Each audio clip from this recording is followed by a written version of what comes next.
Hi, good afternoon.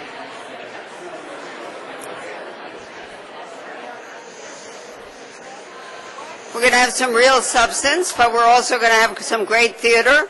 So I hope that in the spirit of theater, you will all turn off your cell phones, your pagers, your phones, and everything else that's electronic and that can beep. I know our speakers will appreciate it, and I'd like to see that happen. So I'm Jessica Einhorn. I'm Dean of SAIS, and I thank you all for joining us this evening. It's my pleasure to welcome you, the students, the alumni, the friends and faculty, to celebrate the book launch of our distinguished professor of American foreign policy, Michael Mandelbaum, here with his esteemed co-author, New York Times columnist and Pulitzer Prize-winning author, Thomas Friedman. It's a great pleasure to welcome Tom back to the SAIS podium. Those of you who are loyal readers of Tom Friedman's column, and I know that includes a lot in this audience, already know of the friendship of our two authors. They seem to have the best of bonds, based on intellectual respect and activated by their mutual pleasure in finding ways to explain the world's problems through brilliant writing. That is both understandable and entertaining to the layman and expert alike. I greatly enjoyed this most recent book, which combines so much of what we have admired in each of them before. As I told Professor Mandelbaum, my only regret was that I did not start underlining all the best metaphors and turns of phrase from chapter 1 onwards. I think we should sponsor a web-based event with competition for the top 10, and I know that we'd have at least 50 entries. In my reading, That Used to Be Us is a presidential platform waiting to be adopted and shared with the wider public. As you know from their last chapter, or perhaps you don't know, but as you'll discover, our authors are not necessarily expecting either major party to seize on the real agenda before us, and perhaps we'll hear more about their hopes for how electoral change will take place in the form of a third name on the ballot at this important juncture in our history. But you've come here to spend as much time as possible with our dynamic duo, so let me begin the program with an introduction of my colleague, Professor Michael Mandelbaum, and he in turn will introduce his friend and co-author. Professor Mandelbaum is the Christian A. Herter Professor, a founder of the School of American Foreign Policy, and the Director of the American Policy Program at SAIS. He's one of America's leading authorities on international affairs and is known for his extraordinary ability to explain with great clarity the meaning and the consequence of complex global developments and trends.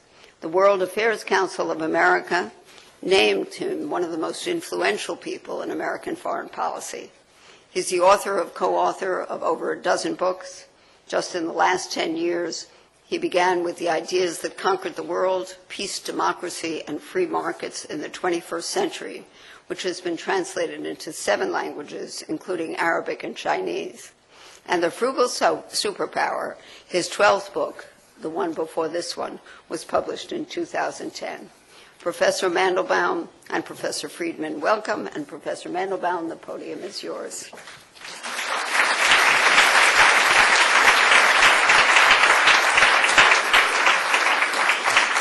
Well, thank you. We are going to do a sequential duet, and I'm going to speak second. So let me introduce the first speaker. I'll be brief because to this SAIS audience, and I think to our C-SPAN audience as well, he really needs no introduction. My friend and co-author, Thomas L. Friedman, is the foreign affairs columnist for the New York Times. He's a 3-time Pulitzer Prize winner. He is the author of 5 previous books, all extremely influential, all bestsellers, including From Beirut to Jerusalem and The World is Flat. Tom, it's a pleasure to welcome you to SAIS. The floor is yours.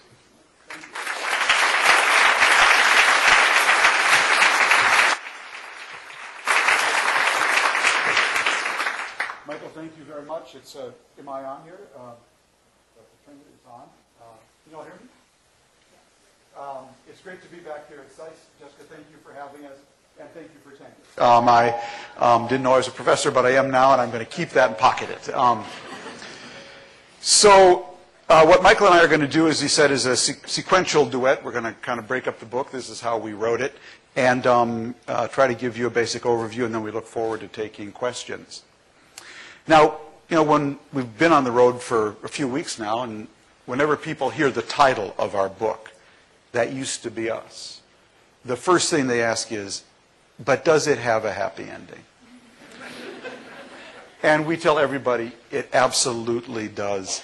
We just don't know whether it's fiction or nonfiction. That really depends on us.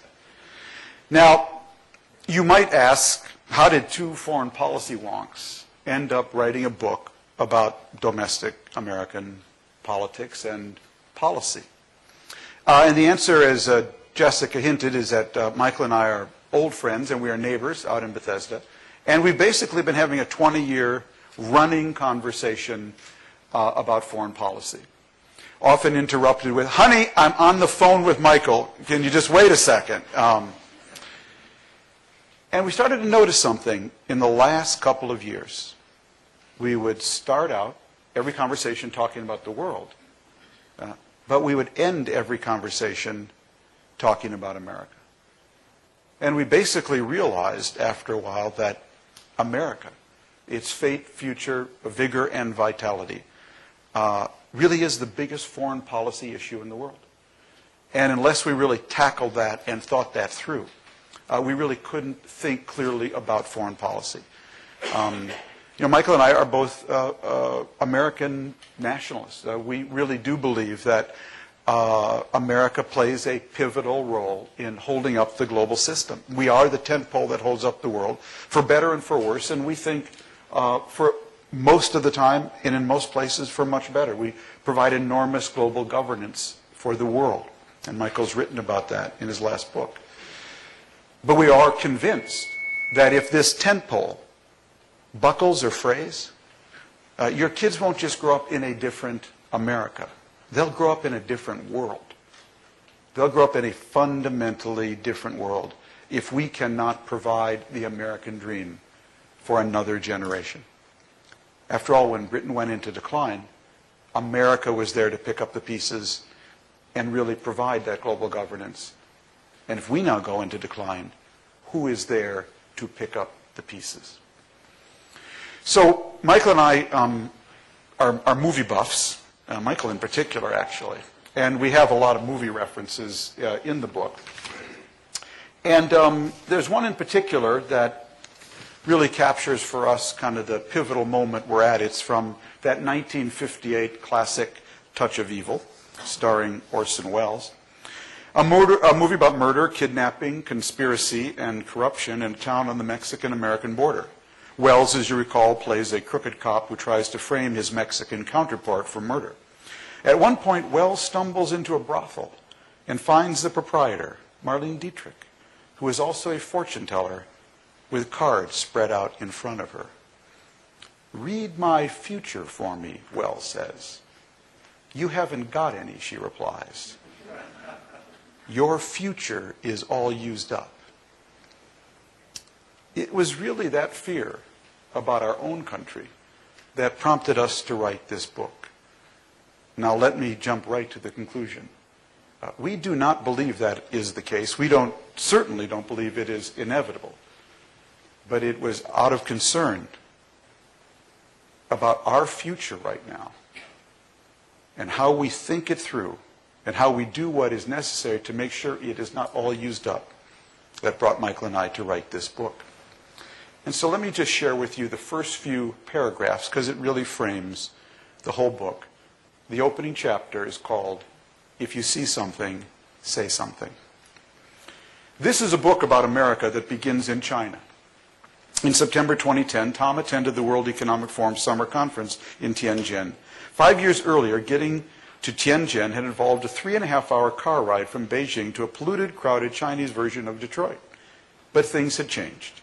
Now to get to Tianjin, you head to the Beijing South Railway Station, an ultra-modern flying saucer of a building with glass walls and an oval roof covered with 3,246 solar panels. You buy a ticket from an electronic kiosk offering choices in Chinese and English, and you board a world-class high-speed train that makes the trip 72 miles in 29 minutes. The conference itself took place at the Tianjin Beijing Convention and Exhibition Center, a massive, beautifully appointed structure, the like of which exists in few American cities. As if the convention center wasn't impressive enough, the conference's co-sponsors in Tianjin gave some facts and figures about it. They noted it contained a total floor area of 2.5 million square feet, and that, quote, construction of the Beijing Convention Center started on September 15, 2009, and was completed in May 2010. As I read those lines, I walked around saying September, October, November, December. That's 8.5 months. Returning home to Maryland from that trip, I was describing the Tianjin complex and how quickly it was built to Michael and his wife, Ann. At one point, Ann interrupted, "Excuse me, Tom, have you been to our subway stop lately?" Now, we live in Bethesda and often use the Washington Metro Rail subway to get to work in downtown Washington. I had just been at the Bethesda station and knew exactly what Ann was talking about. The two escalators there had been under repair for nearly 6 months. While the one being fixed was closed, the other had to be shut off and converted into a two-way staircase. At rush hour, this was creating a huge mess. Everyone trying to get on or off the platform had to squeeze single file down one lockdown escalator and up the other. It sometimes took 10 minutes just to get out of the station. A sign on the closed escalator said the repairs were part of a massive modernization project. What was taking this modernization project so long? We investigated. Kathy Asato, spokeswoman for Washington Metro, said that, quote, the repairs were scheduled to take about 6 months and are on schedule. Mechanics need 10 to 12 weeks to fix each escalator. A simple comparison made a startling point. It took China's Teta Construction Group 32 weeks to build a world-class convention center from the ground up, including giant escalators in every corner. And it was taking the Washington Metro crew 24 weeks to repair two tiny escalators of 21 steps each. We searched a little further and found that on November 14th, the Washington Post ran a letter to the editor from Mark Thompson of Kensington, Maryland, a Metro rider. He wrote, "As someone who has ridden Metro for more than 30 years, I can think of an easier way to assess the health of the escalators. For decades, they ran silently and efficiently. But over the past several years, when the escalators are running, aging or ill-fitting parts have generated horrific noises that sound to me like a Tyrannosaurus Rex trapped in a tar pit, screeching its dying screams." The quote we found most disturbing, though, was from a Maryland community news story about the long lines at rush hour. It quoted Benjamin Ross, a regular Metro rider, as saying, "My impression, standing on line there, is that people have sort of gotten used to it." People have sort of gotten used to it. Indeed, that sense of resignation, that sense that, well, this is just how things are in America today, that sense that America's best days are behind it and China's best days are ahead of it, has become the subject of water cooler, dinner party, grocery line, and classroom conversations all across America today. So do we buy the idea, increasingly popular in some circles, that Britain owned the 19th century and America dominated the 20th century and China will inevitably reign supreme in the 21st century, and all we have to do is fly from Tianjin and Shanghai to Washington and take the subway to know that? No, we do not. And we have written this book to explain why no American, young or old, should resign himself or herself to that view either. The two of us are not pessimists when it comes to America and its future. We are optimists. But we are frustrated. We are two frustrated optimists. The title of this opening chapter is, "If you see something, say something." That is the mantra that the Department of Homeland Security plays over and over on loudspeakers in airports and railroad stations around the country. Well, we have seen and heard something, and millions of Americans have too. What we have seen is not a suspicious package left under a stairwell. What we've seen is hiding in plain sight. We've seen something that possesses a greater threat to our national security and well-being than anything al-Qaeda does. We've seen a country with enormous potential falling into the worst sort of decline, a slow decline, just slow enough for us not to drop everything and pull together to fix what needs fixing. This book is our way of saying something, about what is wrong, why things have gone wrong, and what we can and must do to make them right. Michael?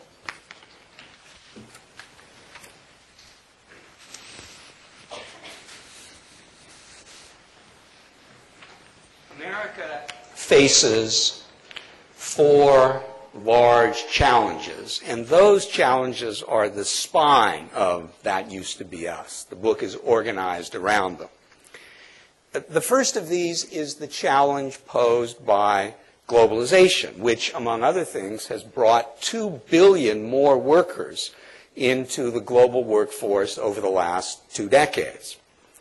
The second challenge comes from the revolution in information technology, with which we're all familiar, which is part of our daily lives, and which has, among other things, stripped away whole categories of jobs that hundreds of thousands, really millions of Americans used to do, and at which they used to make good livings. Those jobs are now gone, and they're not coming back, and that's a huge challenge. The third challenge stems from the chronic annual deficits that the American government runs and the national debt that piles higher every year, the result of the accumulation of those annual deficits. Now, those of us in Washington are familiar with the federal budget deficit, which is, to be sure, the most serious of them, but it's not the only one. It's important to note that all over the United States, there are state and municipal governments that have made commitments for pensions and other benefits in the future that they cannot possibly pay. Deficits and debt are not simply a federal problem. The fourth and final challenge is the one that stems from our pattern of energy consumption, our enormous reliance on fossil fuels, and the impact of the burning of fossil fuels on the world's environment and on its climate. Now, the stakes in meeting these challenges, or failing to meet them, could not be higher. The extent to which we, as Americans, can meet these challenges will determine the rate of economic growth the United States enjoys in the future. And where the rate of American economic growth is concerned, the old saying applies. Lots of things are more important than money, and they all cost money. In particular, the rate of economic growth in the United States will determine whether the current generation of Americans is able to pass on to the succeeding generation a country in which it is possible to do even better than the current generation has done. This is commonly known as the American dream. And the American dream today is very much in play and very much at risk. And the American dream has been the core of the kind of society that the United States has been for almost 2 centuries. But the implications for the success or failure the country has in meeting these challenges goes beyond the American standard of living. As Tom noted, the whole world is at stake in the sense that, as both of us believe, the United States plays a unique and uniquely valuable role in the world. The extensive foreign policy of the United States is, as Tom said, the tent pole that holds up the international system, an international system whose political and economic dimensions are today more benign for all the difficulties they have than has ever been the case in history. If the United States cannot sustain economic growth, we will not have the resources or the political will to sustain this vital global role. And if that happens, everyone will live in a world that is more dangerous and less prosperous. So the stakes, as I say, could not be higher. How are we doing in meeting these challenges? Not very well. We're not measuring up to the task. And for this, there are a number of reasons. We devote a chapter of That Used to Be Us to explaining why we've done so badly on what is our national agenda. One reason is that we misread the end of the Cold War. We thought that the end of the Cold War was a great historical triumph for the United States, and indeed it was, but it was also something else. It ushered in a world in which the United States would face and does face unprecedented challenges. And those challenges, unfortunately, we have all but ignored. Moreover, some of these challenges are subtle, incremental, almost invisible. We've overlooked them, and one of the purposes of the book is to call them to people's attention. And there's a third reason we're doing very poorly in meeting our basic challenges, and that is, for most of them, in one way or another, some kind of sacrifice is required. And we as a people, we as a country, for a number of reasons that we outline in the book, have gotten out of the habit of sacrificing. And that will take an enormous toll on future generations if we can't recover our commitment to do what is necessary to secure the future. Well, there's another problem the country faces, and it too receives a chapter in That Used to Be Us. We've gotten away from what Tom and I regard as having been key to America's economic and social success over the last 2 centuries and more. It's what we call our formula for a public-private partnership for prosperity. It has had and continues to have 5 basic parts. The first part is education. Historically, the United States has educated its workforce, has educated its population up to the level of technology so that Americans could take advantage of whatever the existing technology was to become the most productive workforce in the world. Second, the United States has always invested in infrastructure. From the building of the Erie Canal at the beginning of the 19th century, this country has always built, usually through a public-private partnership, the best canals, roads, highways, superhighways, ports, and airports in the world. And these elements of the country's infrastructure form the framework for vigorous commercial activity. Third, especially since World War II, the United States has invested heavily in research and development to push outward the frontiers of knowledge and develop innovations that can be used commercially to bring to market new products and new services and thereby sustain American economic growth. The fourth part of the formula is immigration. For most of our history, not all of it, but most of it, we have had an immigration policy that attracted, welcomed, and retained what we call high IQ risk takers. People able to discover new things and start new businesses that have contributed enormously to America's success. Fifth, and finally, we've always striven to have, and usually have had, an appropriate regulatory environment. We've had regulations strict enough to prevent dangerous excesses, such as those we experienced in the financial system in 2008, but also a regulatory system not so strict and not so confining as to suppress and discourage the risk-taking and innovation upon which economic growth depends. Well, we've gotten away from that formula. We haven't renewed it. We haven't reinvested it. In some ways, we've forgotten it. And in order to prosper in this century, we have to get back to it and bring it up to date. Well, all 4 challenges are important, but we believe that over the long term, the most important challenge for the United States is the one created by the merger of globalization and the information technology revolution. And Tom will tell you about that. So,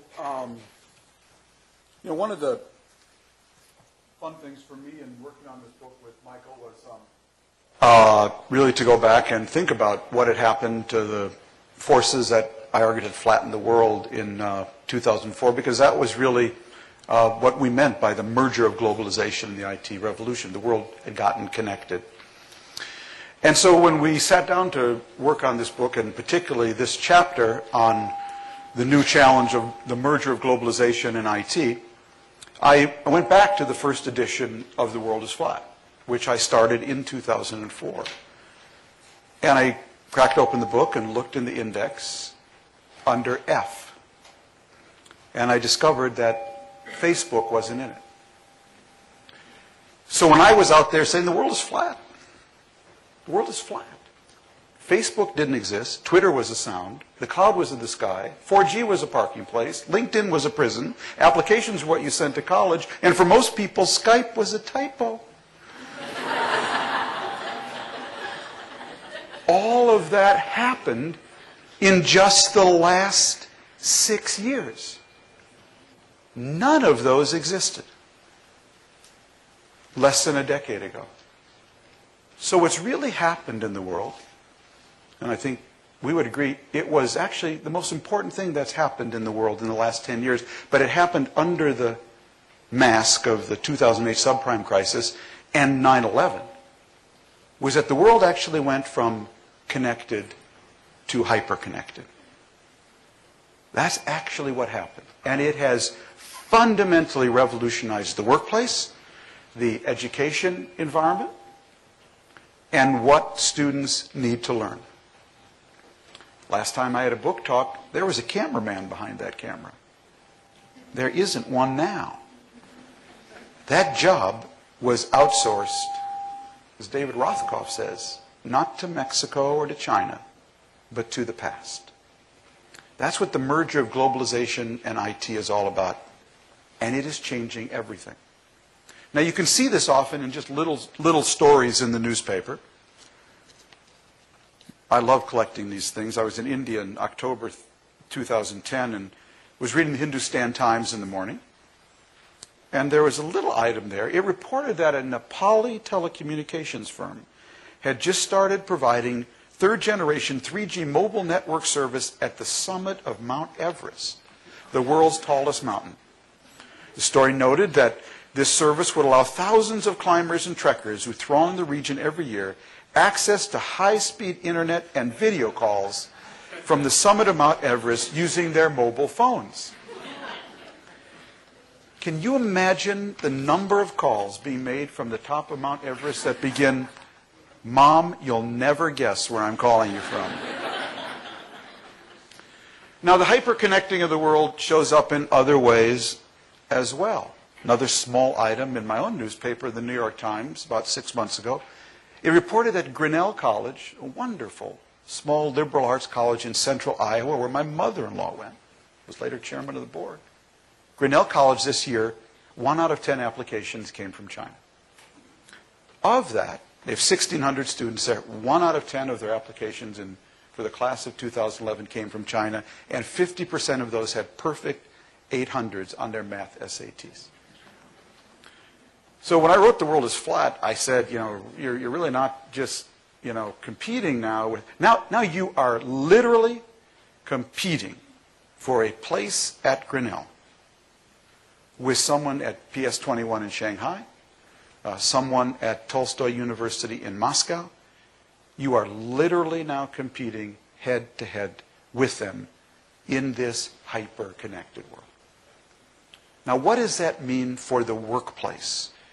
Because what Michael and I decided was, before we talk about education, we actually really need to talk to employers and say, what does that mean for the workplace? So we broke up this section of the book, which is really the biggest section of the book on education, into 4 chapters. And I said, we like movies. And so the first chapter is called Up in the Air. Many of you, I'm sure, saw that movie, where George Clooney plays a person whose job is to go around firing people face to face.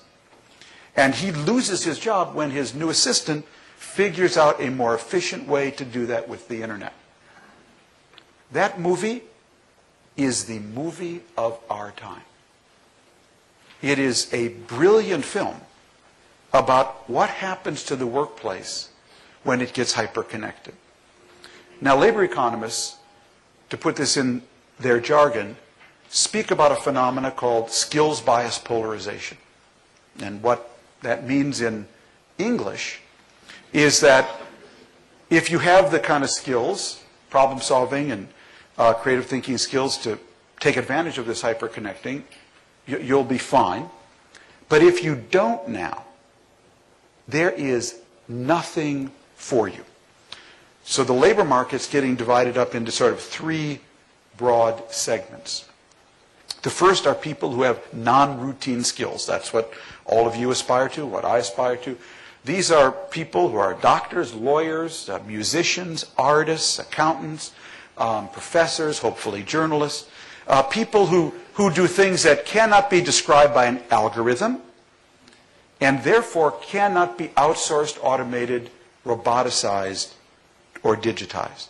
Because basically what happens when the world goes from connected to hyper-connected is that if you imagine the world was like a big class, one of Professor Mandelbaum's class here at Johns Hopkins, the whole curve has risen.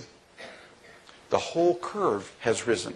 Because every employer now, like the people who run C-SPAN, now have access to cheaper and cheaper, more and more powerful automation, resources, productivity tools, robots, and not just cheap labor, but cheap genius.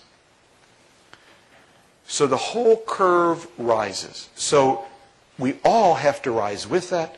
We all have to find something extra. Those are those non-routine skills and jobs that won't be outsourced, automated, digitized, or roboticized, or given to a foreign worker. So that's at the top. In the middle, of course, were routine jobs, and those are being just crushed. Being a cameraman, turns out, was a routine job. It could be roboticized. It has been roboticized. When the world gets this hyper-connected, whatever can be done will be done. And that's been done. Those jobs have collapsed. Now, at the other end of the spectrum are people who have non-routine skills that are local, that have to be done face-to-face. That's the butcher, the baker, and the candlestick maker.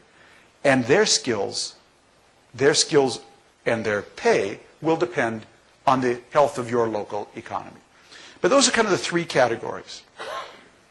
Now, what we really discovered is that the big change, we only discovered this from interviewing employers, in going from a connected world to a hyper-connected world, is what we're demanding now from those two non-routine workers.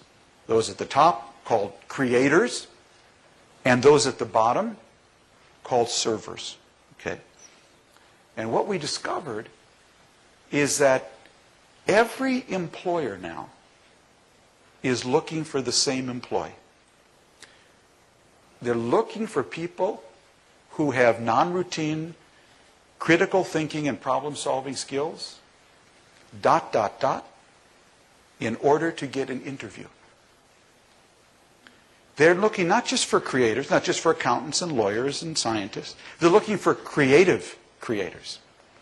Creative lawyer, creative scientist, creative journalist, creative professor. Because if you're not a creative professor now here, Jessica, she can use all this technology to bring in the best professor in the world and put them right up against you. And don't think that ain't going to happen in the next 5 years. So it's not enough anymore to be non-routine. You have to be creative non-routine. And it's, by the way, the same as on the other end. It's not just to be a server, you have to be a creative server. Now, the way we really discovered this was in the next chapter. It's called Help Wanted. We went to 4 generic employers, and we asked them, what are you looking for? We went to a high-end white-collar firm, the head of the Washington office of a big national law firm, Nixon Peabody. We went to a lower-end white-collar firm, the outsourcing firm in India, actually, where I wrote The World is Flat. We went to a blue-collar firm, DuPont, and we went to the world's biggest green-collar firm, the U.S. Army. And we asked all 4 of them the same question, what are you looking for? And as I said, they're looking for people who can do critical thinking and problem solving in order to get an interview. Because what all 4 are actually looking for, they explained, are people who can not only do the job, this complex task, but invent, reinvent, and re-engineer the job as they're doing it. Because when the world gets this hyper-connected, change happens so quickly that the big boss up above, he or she can't possibly know what's going on. Therefore, they need every employee to actually be an innovator. So, for instance, we interviewed Jeff Lesk, the head of this Washington law firm. One of the first things he said is, we just hired a chief innovation officer. Say, what? A law firm went out and hired a chief innovation officer? Well, what's that about? Well, I interviewed Jeff in the 2008 subprime crisis. In the middle of it, he happens to be a family friend. And at the time, I said to him, what's happening to your law firm? We were out for dinner. And he said, oh, Tom, if the business is off, we have to lay people off. I said, that's interesting. Who gets laid off first in a law firm? Is it last in, first out? He said, not anymore. Now, the people who are getting laid off are those who were in the height of the credit bubble when we had all that work. We gave them that pile of work, and they did that in a routine way, and they handed it back. They did it in a routine, non-routine way and handed it back. Some of them are gone. The ones we're keeping are those who came to us and said, you know, Jeff, we could do this new work in an old way, this old work in a new way. Or we could do new work in a new way. Michael and I were fuddy-duddies. We're old fuddy-duddies. We had the pleasure and the great opportunity when we graduated from school to find a job. You will have to invent a job. That's the big difference. It may not be your first job you'll have to invent, but to keep that job, you will have to invent that job. There are firms in Silicon Valley now that now do quarterly reviews of their employees, because if you're going through 5 product cycles in a year, you can't wait till the end of the year to discover at Groupon or wherever that you have a bad team leader. You can get crushed by the end of the year. So everybody needs people who can invent, reinvent, and re-engineer their job. One of the most interesting examples of this was given to us by that head of that green-collar firm. His name is General Martin Dempsey. Now, you may have heard General Dempsey's name recently because he just is about to become the new chairman of the Joint Chiefs of Staff, our senior military officer. But when we interviewed him at the time, he actually was head of the U.S. Army Education Corps. That's why we interviewed him. But he has an even more interesting history. General Dempsey commanded the 1st Armored Division that took Baghdad from Saddam Hussein in 2003. And he told us this story. 5 years later, he was commander of CENTCOM, the whole Middle East military operation. And in that year, in 2008, he went out to visit a forward base in Afghanistan, commanded by a captain, somewhere out near the Hindu Kush. He spent an hour with that captain, and he realized after this hour that that captain, out there near the Hindu Kush, in his little base, had access to more intelligence at the national and tactical level and more firepower than he, Martin Dempsey, did when he took Baghdad from Saddam Hussein in 2003. And therefore, he realized how we educate that captain and how we choose that captain has to be very different from before. One of the first things he did when he took over the Army Education Corps was introduce the idea of giving new recruits at boot camp an iPhone. First you get your iPhone, maybe within 3 weeks, the drill sergeant will tell you, you download the app, you teach the lesson, I'm sitting in the front row. So they have completely revolutionized the Army Education Corps around this idea. How do we get everyone to produce their extra to not only do their job, but be able to invent and re-engineer the job as they're doing it? Now, this is a huge education challenge for us now. Because what it means is, and this is the next chapter, which we call homework times 2 equals the American dream. Because homework times 1 is not going to do it anymore. We have 2 education challenges. We need to bring our bottom up to our average so much quicker because we have so many people who are below average. And in this world where you have to be either a creative creator or a creative server, if you do not have a high school degree, and if you don't have a high school degree that allows you to get through some kind of 2 to 4 year college without much remediation, there is nothing there for you. We're speaking here at Johns Hopkins SAIS, but at the mothership in Baltimore, very interesting. 50 years ago, what was the biggest employer in Baltimore? It was a company called Bethlehem Steel. You could get a job at Bethlehem Steel without a high school degree. You could join the union. You could have a good salary. You could actually buy a house, have 2 kids, a yard, a dog, and retire. You could go through the whole cycle without a high school degree, and certainly with a high school degree.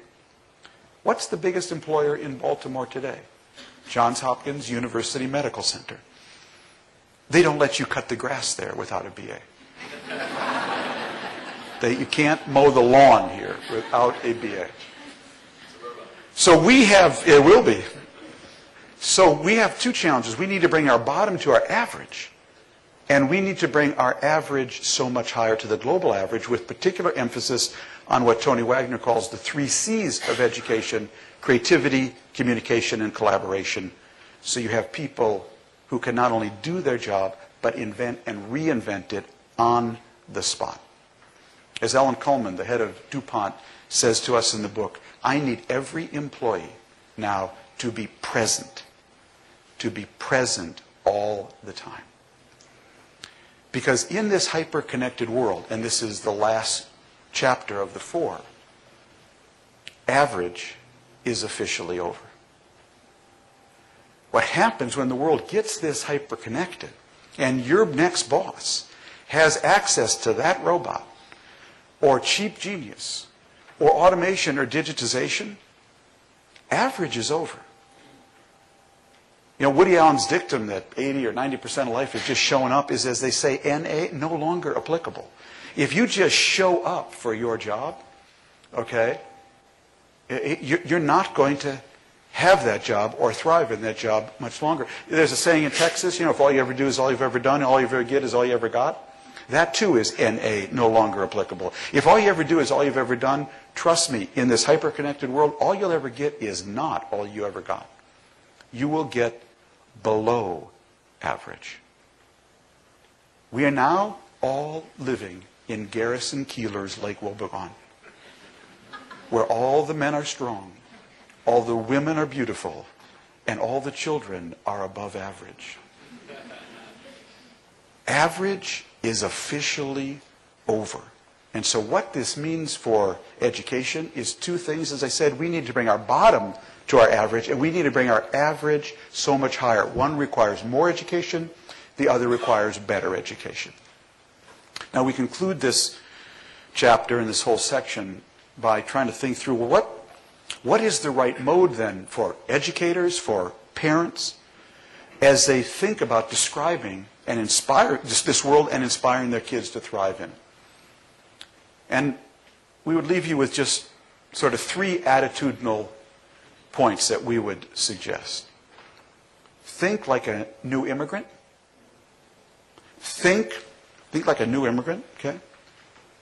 Think like an artisan, and think like a waitress at Perkins Pancake House in Minneapolis, just off Highway 100. What do I mean? First of all, we all need to think like new immigrants. How does the new immigrant think? The new immigrant thinks that I've come to this country and there is no legacy spot waiting for me at Johns Hopkins SAIS. The new immigrant understands that he or she is in a new world. And friends, we are in a new world. The hyper-connected world is actually a new world. We are all new immigrants to this world. And the new immigrant says, I better figure out what's going on in this country. I better see where the opportunities are, and I better pursue them with more energy and vigor and speed than anybody else. We are all new immigrants today. Approach the workplace like a new immigrant. Second, think like an artisan.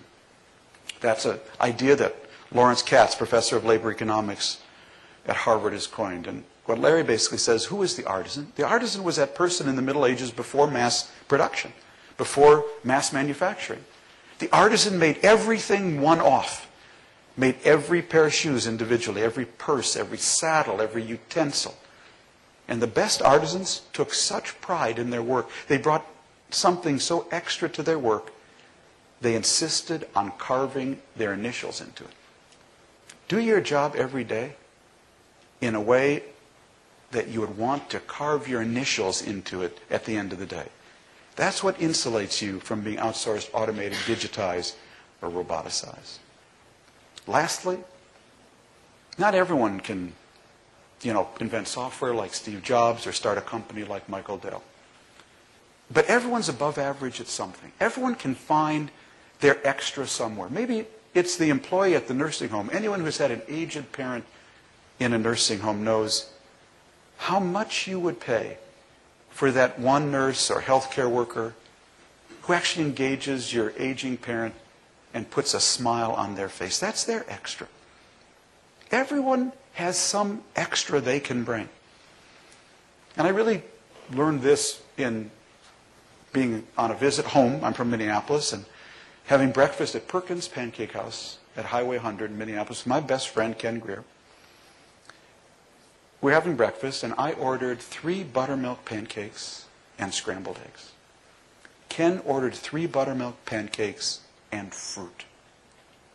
And after 15 minutes, the waitress came, put the plates down, and simply said to Ken, "I gave you extra fruit."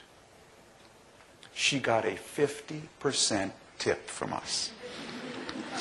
Because that waitress, God bless her, she didn't control much, but she controlled the fruit ladle.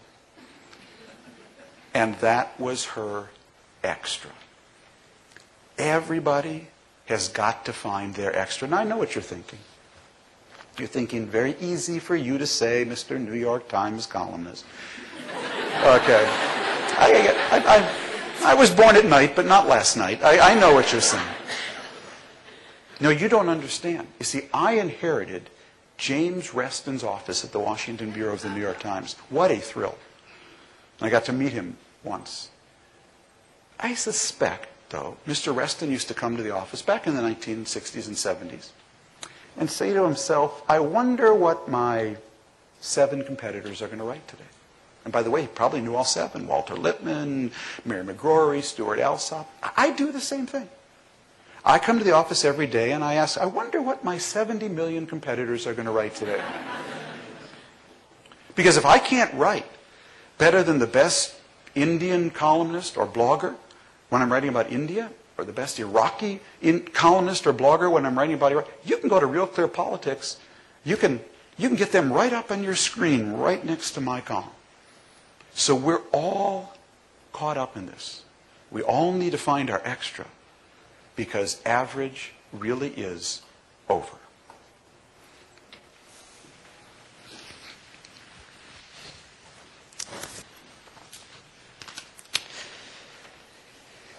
We have perhaps some excuse for not addressing effectively the first 2 challenges, the challenge of globalization and the IT revolution.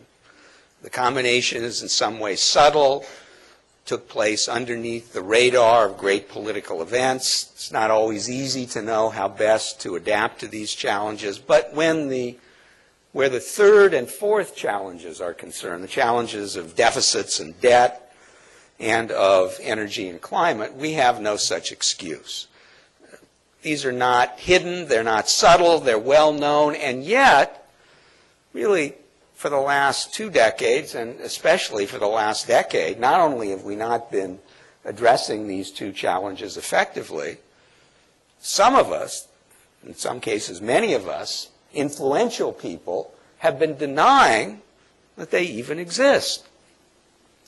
We have a quote from Vice President Cheney, former Vice President Cheney, in speaking with then Secretary of the Treasury Paul O'Neill, who was objecting to another tax cut that the administration was proposing because he thought the country couldn't afford it. And Cheney said to him, you don't understand. Reagan proved that deficits don't matter. And as for energy and our climate, recent surveys show that almost half of all Americans believe that global warming, that the impact of human activity, especially the burning of fossil fuels on the world's climate, is just an ugly rumor or a hoax. It doesn't exist. Well, would that it were true. Would that it were true that deficits don't matter and global warming doesn't exist. But unfortunately, it's not true. They do matter, and it does exist. And we are going to have to come to terms with them in ways that we haven't even begun to do. Now, where deficits are concerned, whatever else may be said for, against, or about the Tea Party, at least it has focused the attention of the national government and on our problem of deficits and cumulative national debt. And yet, even though the political class, the Congress, and the President are seized with this issue, are focused on it, talk about it all the time, none of them has presented the kind of approach that is necessary to cope with this challenge. What is necessary is a three-part approach. First, we have to cut spending, and that means reducing federal programs, important programs, valuable programs, programs on which people, good people, decent people, hardworking people rely. We are going to have to make adjustments in our two major so-called entitlement programs, Social Security and Medicare, because as they are structured now, we simply cannot afford them. And anybody who says that we can go on as we are with these two programs is not being serious about this challenge. But second, we also need more revenues. We're going to have to collect more in taxes. That doesn't necessarily mean raising marginal rates on income taxes, or at least not raising them all that high. We can probably get a lot of revenue by closing loopholes, and we can certainly get some by the kind of tax that Tom and I strongly advocate in That Used to Be Us, and that is an energy tax. But one way or another, we're going to need more revenue. And anybody who says we don't, that we can go along with the tax structure just as it is not being serious. But those two measures by themselves will not assure our future. We also have to make investments in our historic formula. We may need to spend more money on education at the primary and secondary level, and we certainly have to spend more money on infrastructure. By the estimate of the American Society of Civil Engineers, the infrastructure deficit in the United States today, the amount of money that it would cost just to bring us up to par, is $2.2 trillion. And we certainly also have to spend more money on research and development to generate the innovations that will lead to the new products and services of the 21st century. So we need all three of these things, and nobody is proposing that. As for climate change, well, we know for sure that the geophysical phenomenon at its heart, known as global warming, is real. We know that certain heat-trapping gases form in the Earth's atmosphere. They reflect heat back to the Earth's surface and raise the temperature of our planet. We've known that for at least a century, and we know that without this phenomenon, we wouldn't be here, because without it, the Earth would be too cold for human habitation. We also know that the Earth's blanket of these gases is thickening because of human-generated activity, mostly burning fossil fuels. We know that the Earth's temperature is rising because we can measure both. We can measure the greenhouse blanket and we can measure the Earth's temperature, and we have no plausible explanation for all of the rise in the Earth's temperature except for human-generated activity, except for principally, although not exclusively, the burning of fossil fuel. So we know this is happening. This is not a hoax. This is as close to an established fact as this kind of science can ever come. Now, having said that, when you go further, there are lots of uncertainties. We don't know how far and how fast the Earth's temperature will rise.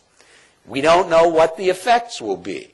Scientists talk about floods and droughts and storms, but the science we have is not able to predict with any precision whether such events will take place, where, when, and at what magnitude. And therefore, we don't know with any certainty just how much damage, just how much social and economic damage global warming will do. So there's lots of uncertainty surrounding the effects of global warming, although none really involved with its existence. But that uncertainty is not a reason for complacency. It's not a reason to do nothing.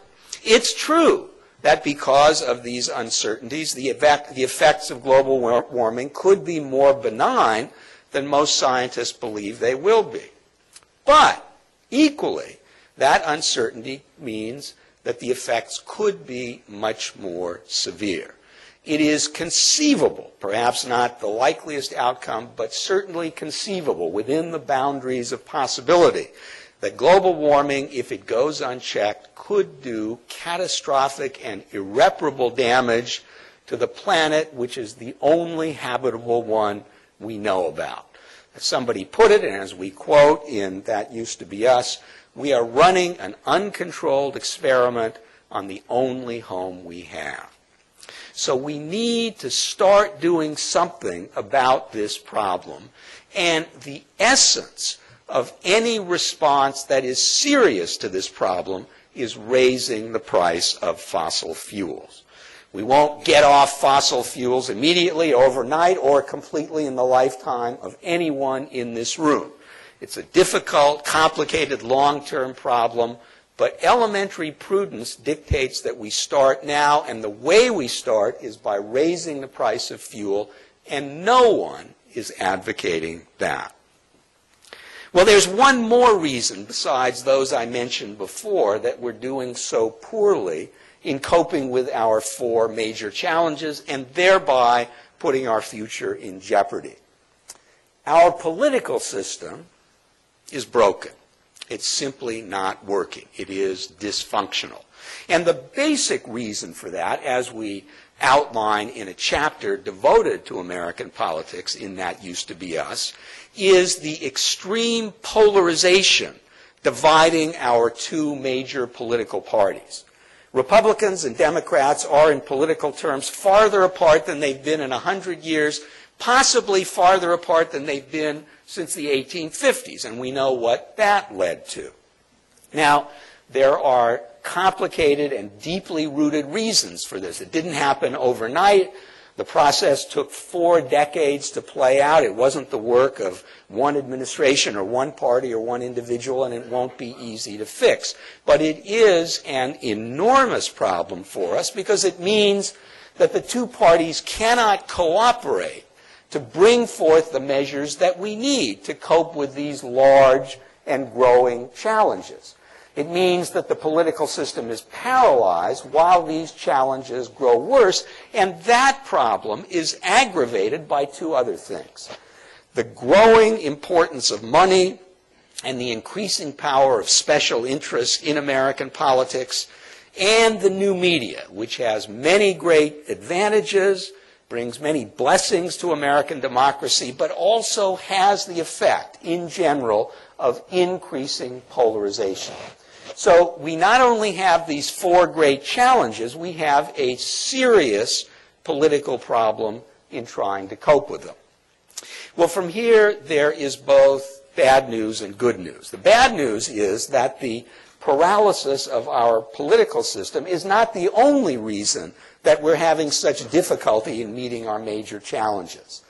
The good news is that there are, we believe, and say in That Used to Be Us, things we can do to put ourselves on the right track. And to conclude, Tom will tell you about both. So as Michael said, we're really stuck right now politically, and we're also stuck for another reason. We had a values decline in this country. A chapter in the book is called Devaluation, where we note 2 hearings that took place on Capitol Hill 5 years apart. The first was the 5 great baseball home run hitters who sat bicep to bicep at that witness table at that congressional hearing on steroids to explain how at least some of them use steroids to hit grand slam home runs.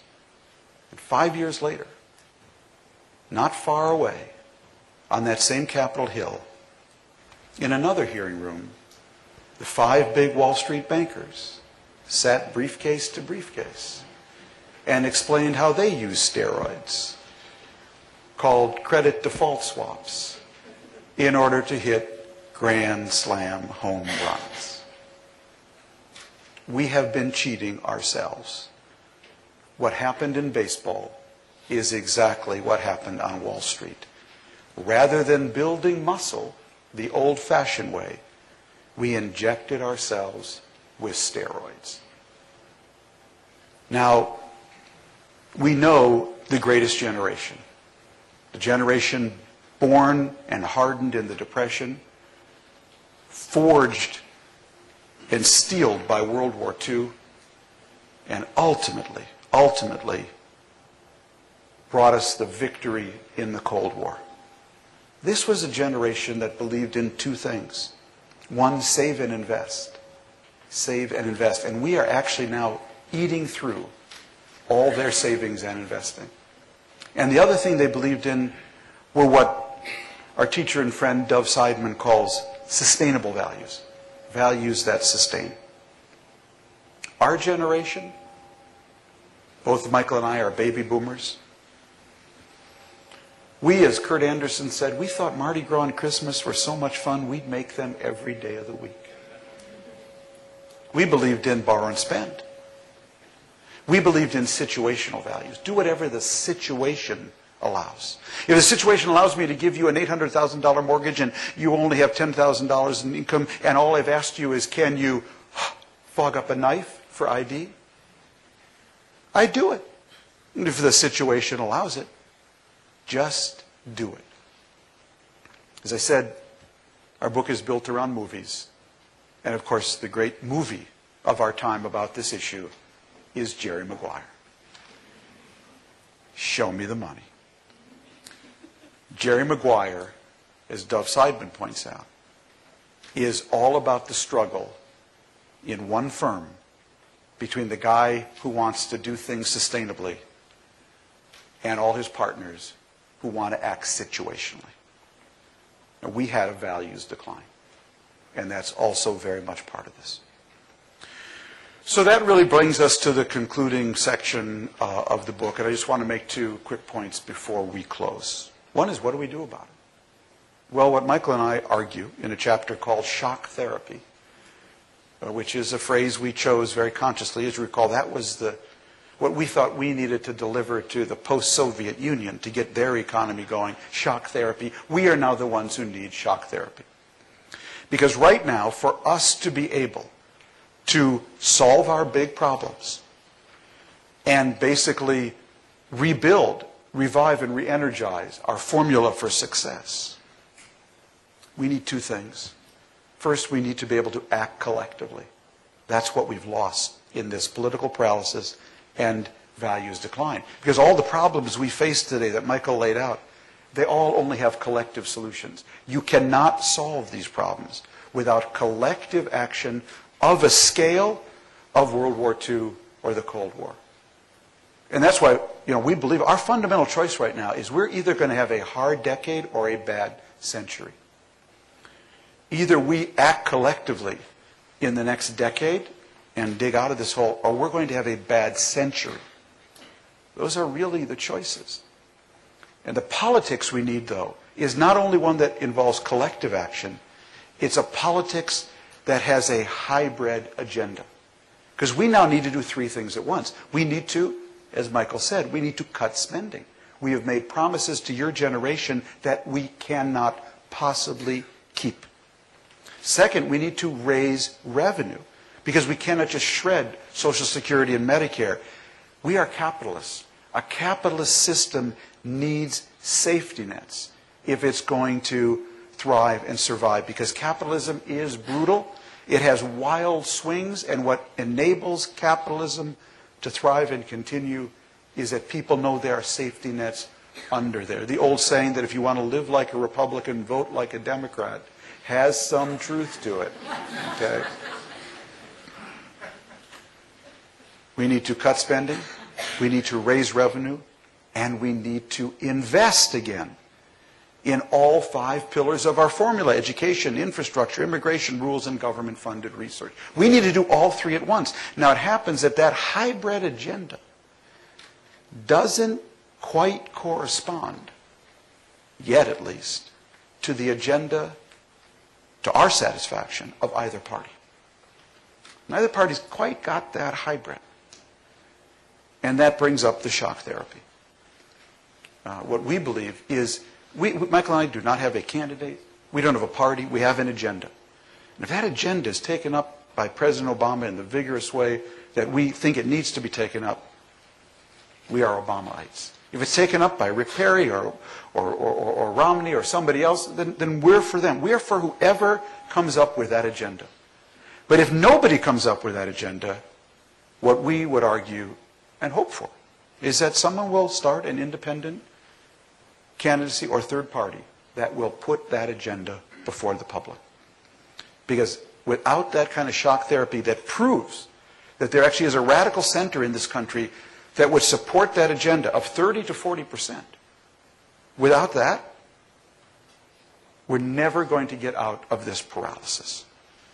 Now, this isn't pie in the sky. We saw Teddy Roosevelt do that in 1912. We saw George Wallace do it with an agenda we didn't care for in 1968. And we saw Ross Perot do that in 1992.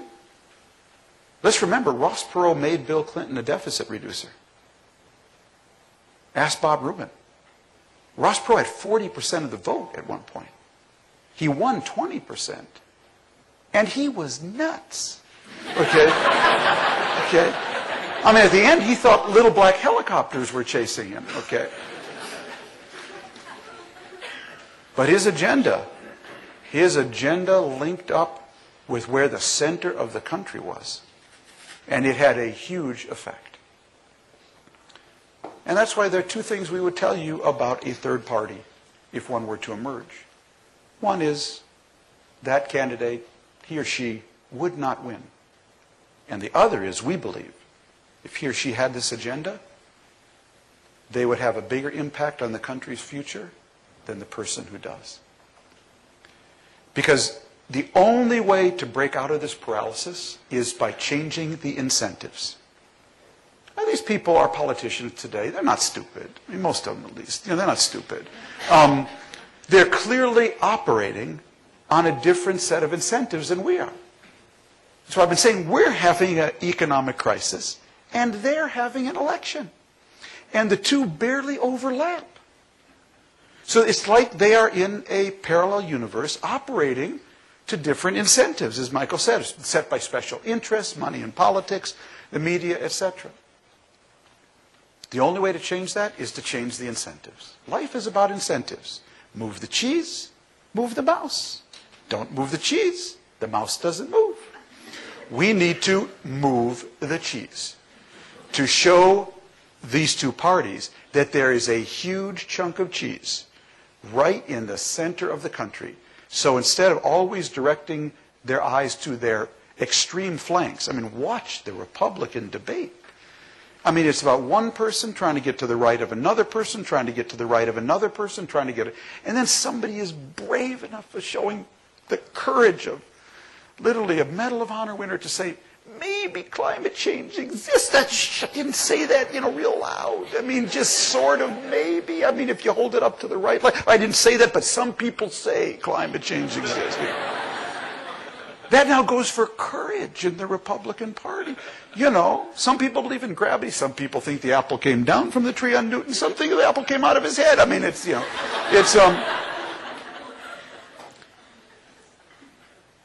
that's how crazy it's gotten. And unless you change the incentives and get people back to that center, nothing's going to change. And that's why we make this argument in this chapter called shock therapy. So let me just end by saying you are now entitled to ask. You said when you began that the 2 of you were optimists, but frustrated optimists. We now get the frustration. From whence comes your optimism? And it comes from one of our closing chapters, which is simply called, They Just Didn't Get the Word. Because this country today is full of people still, thank God, who just didn't get the word. They didn't get the word that we're down and out. They didn't get the word that we're depressed. They didn't get the word that we're in a decline. And they just go out and invent stuff and start stuff and fix stuff and heal stuff and collaborate with people.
For less money than ever before. It's not only your boss who can do that.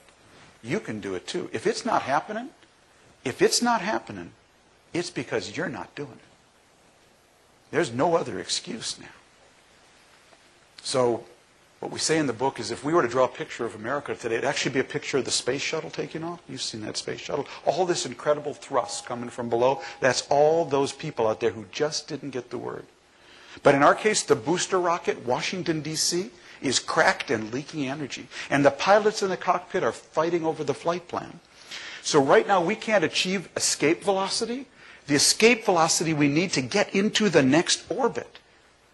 The next way we deliver the American dream. But it's all here. It's all here. That's why this forward-looking book has a backward-looking title. It's all here. We had a formula for success. We have a formula for success. There's nothing we need to learn from China, although we wish China well. And China can thrive and we can thrive. There's nothing we need to learn from Brazil. We wish Brazil well. They can thrive and we can thrive. Our simple point and the conclusion of this book is everything we need is right here in our past. The history books we need to read are our own. And the country we need to rediscover is America. That used to be us. And it can be again. Thank you very much.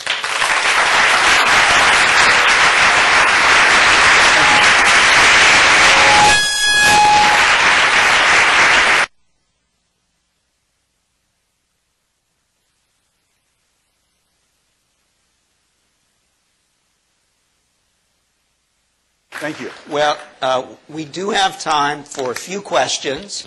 Let me also say that books are available for purchase. And did you say books are available, Michael? a gratifying number of you have already availed yourself of this valuable service. They will be available after the conclusion of this session, and they are already signed. So, we have a microphone.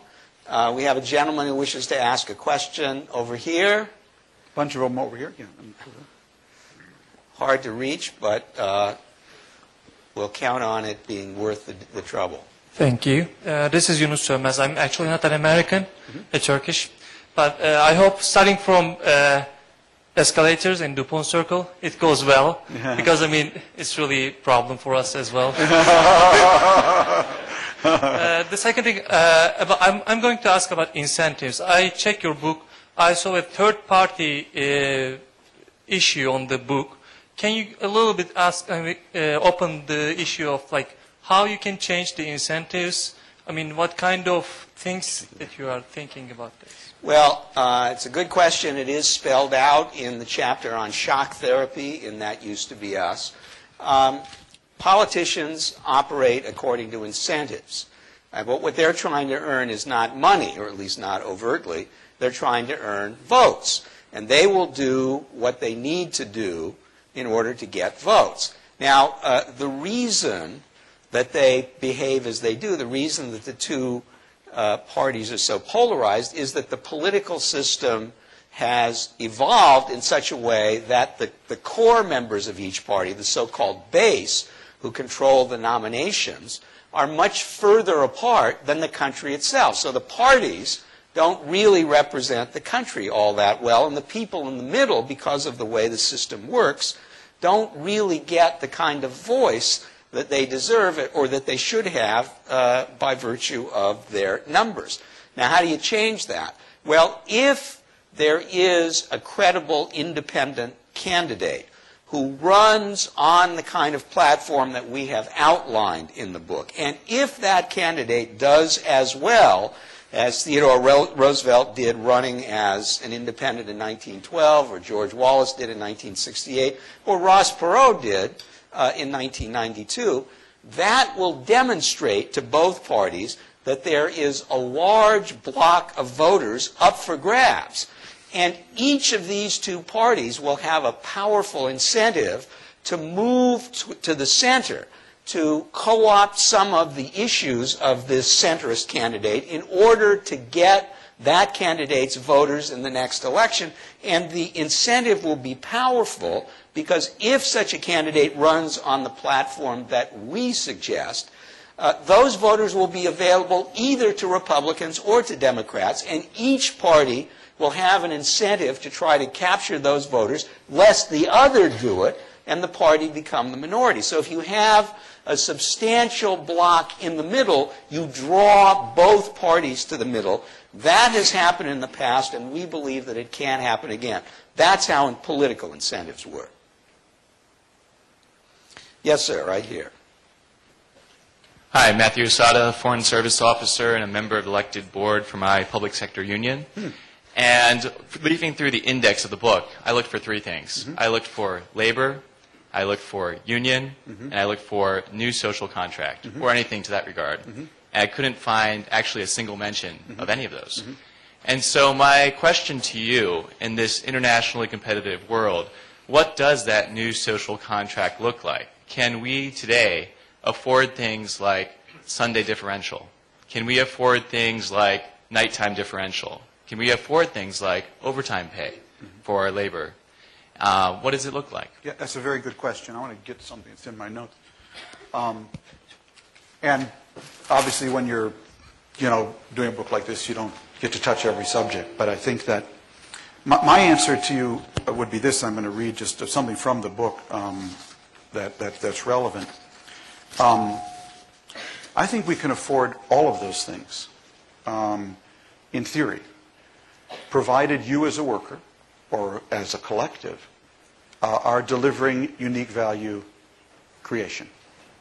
Because if you're not, we can't afford it. Not we, your boss can't afford it.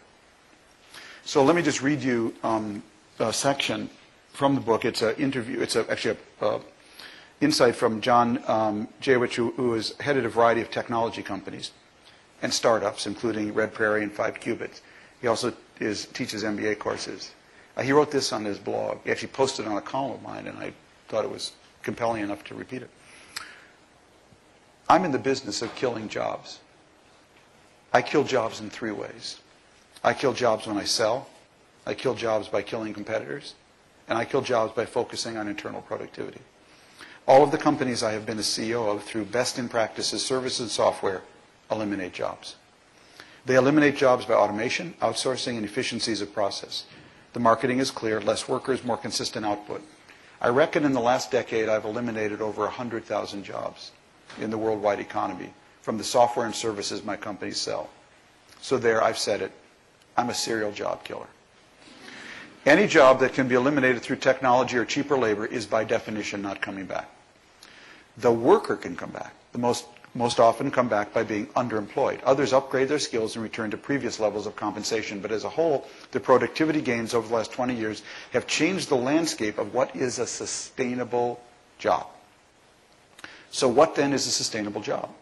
Jay always asks.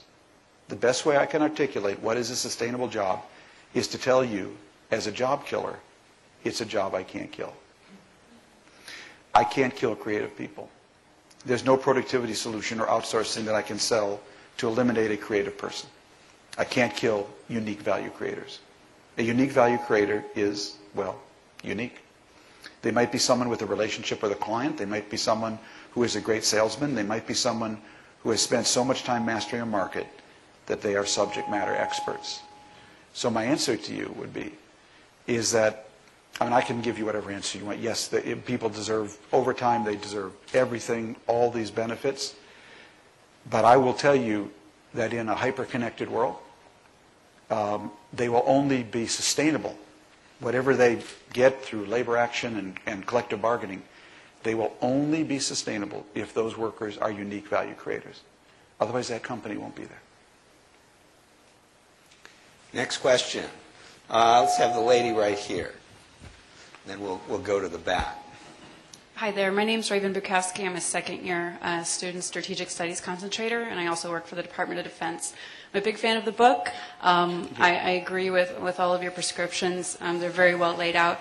But in order to accomplish them, you know, and reduce spending, the gigantic DoD budget seems to be a good place to start.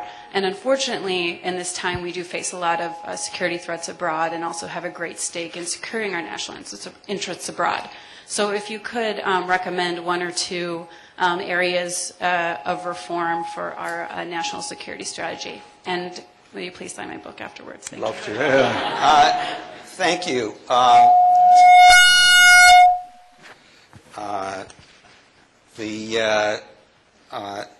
It's a good question. As it happens, I wrote a book, published a book about that very subject last year called The Frugal Superpower, and I'm glad to say that this book agrees with that book. And just to summarize the relevant point, which we do mention here, defense spending, like everything else, is going to have to be cut. We think that a robust, extensive American global role is important, and that costs money. And furthermore, it is the case that we cannot solve our fiscal problems just by cutting the defense budget. There isn't enough money there, even if we were to cut all of it. Our basic problems, our biggest problems, are entitlements, not defense. Nonetheless, defense surely can be and will be cut, and our view is that while we do need a large defense establishment and an expensive defense establishment, there are things that we can and should and probably will cut, and first and foremost are the kinds of post-Cold War interventions in which we have engaged, beginning in Somalia and Bosnia and currently in Iraq and Afghanistan. We're not going to see those again because we can't afford them. Somebody over here. Okay, the gentleman in the back there. Hi, my name is Chad. I'm also a class of 2009, and I also work for the Department of Defense. Going to your point about the spending and sort of you mentioned that the green collar, which was pretty interesting. You also mentioned your book. One of the things that we're looking at in Department of Defense is going green. And what are your takes if, based on the power of our purchase, since we are the largest consumer of energy, that if we challenge the free market to produce results in about 2 to 3 years, you know, instead of the arguments about spending money in infrastructure, Keynesian versus Milton Friedman, we just say do both and produce results, and we drop our energy consumption and revolutionize the market? Well, you know, There is a whole group of, this takes me to a previous book, Green Hawks in the Pentagon, And I think there's nothing more valuable than, rather than going down the Solyndra route of trying to help fund people commercializing technology, we need a race to the top on energy. Just have the Pentagon say, whoever comes up with a new generation Abrams tank that gets, I'm making this up, 50 miles to the gallon, we'll buy them all. You will have the market. Whoever comes up with this level of efficiency of solar panels, we will buy them all and put them up on every base in the country. So we should be using our buying power when buying power. And we talk about it, but we don't actually do it. And, if you actually set a really high standard and then just put it out there and see which trout jumps for that fly, that's the way to do it, rather than trying to pick this one or that one, in any state. In Hot Flat and Crowd, I have a chapter called Outgreening Al-Qaeda. Because, as you know, someone in the military, the best way to prevent roadside bombs is not to be on the road. And almost all, a huge number of roadside bombs were in convoys trucking fuel, from one place to another. My favorite quote from that book is from a guy who was an energy consultant for the Army who said, "When we leave Iraq, it will be the biggest transfer of air conditioners ever known to mankind." And so the Army is a great place to start this. The Secretary of Navy, Ray Mabus, has done a lot of work on this. They flew an F-18 Hornet, I think, on mustard seed last year and broke the sound barrier. And so I think there's a lot of potential there, but we haven't pushed it as aggressively as we should. It needs a price signal. And we're trying to do it the easy way, by government push, but without fixed, durable consumer pull, it isn't sustainable. And fixed, durable consumer pull only comes from a price signal. When gasoline was nearly $5 a gallon, you couldn't buy a Toyota hybrid Prius at Coleman Toyota in Bethesda. Their waiting list, they stopped taking names. And when gasoline is $2 a gallon, you cannot sell a Toyota hybrid Prius at Coleman Toyota. So price matters. And without a price signal, you don't have fixed, durable consumer pull. Therefore, every investment is a risky investment. It depends on some government program, some loop-de-loop, and you just don't get where you need to go. We have time for a couple of more questions. Right here. This young lady here.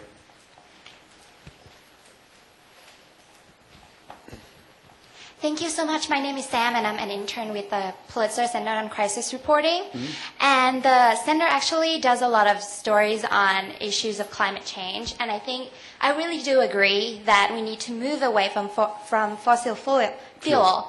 But the problem with that is I just want you to elaborate more on what your theory is when you raise the price of fossil fuel. Wouldn't that raise the price of everything else in the world? And wouldn't people just get used to it, like you said on your first chapter, is that, people just get used to whatever happens that, doesn't go to their, it's not their expectation, but they just like, oh, the elevator is broken. Sure. It's been broken for 6 months. Well, that's a good question. So, basically, I'll just take that real quickly.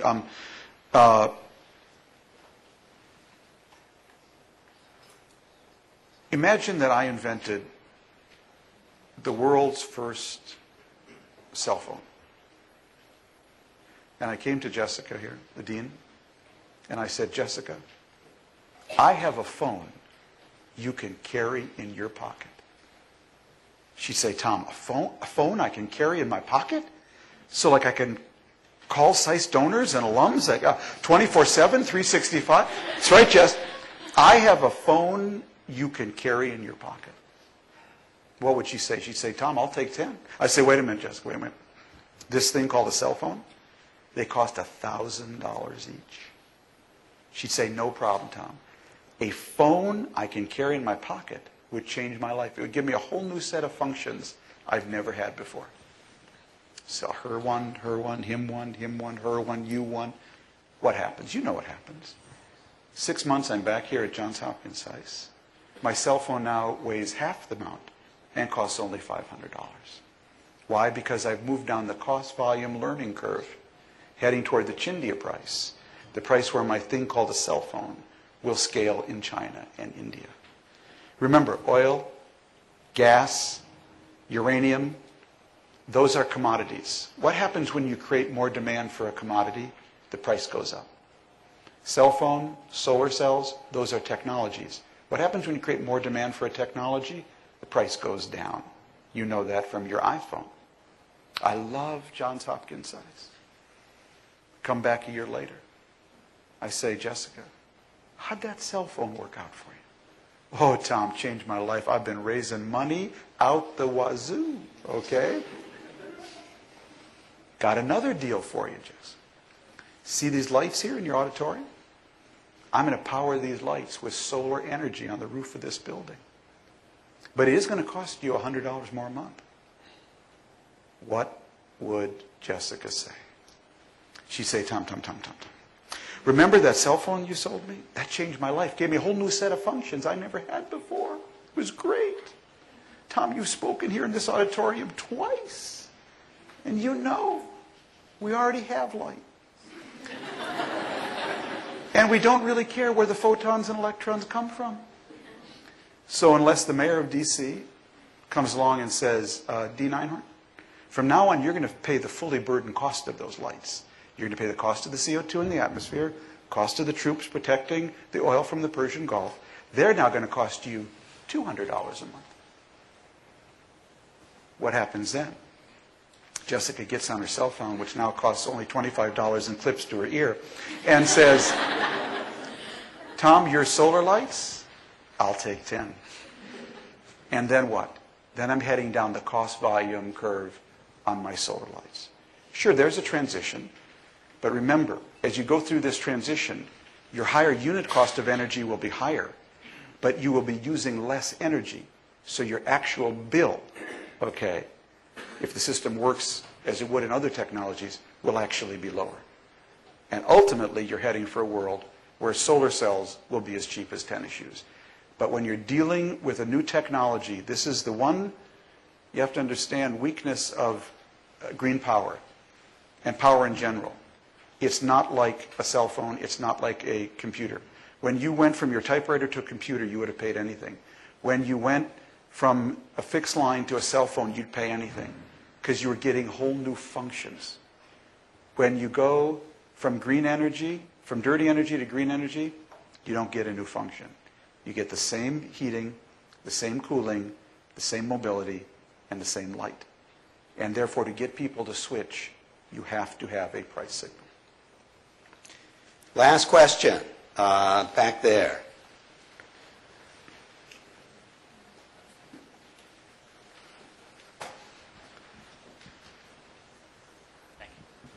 Hi, Ryan Jacobs from the US Asia Institute. I'm an intern currently in DC, and I find myself being used for my ability to rely on social media and use social media more than the thoughts and ideas I have. And perhaps that's because I'm young and unwise, but I also feel that perhaps you have an oversaturation point with social media in your hyper-connected world that you're speaking of, where we rely on it as a communication tool, but we don't care about the ideas that are transported on it, and we don't care about the people who come up with ideas. And I wonder if you could comment on that, both of you or one of you. Thank you.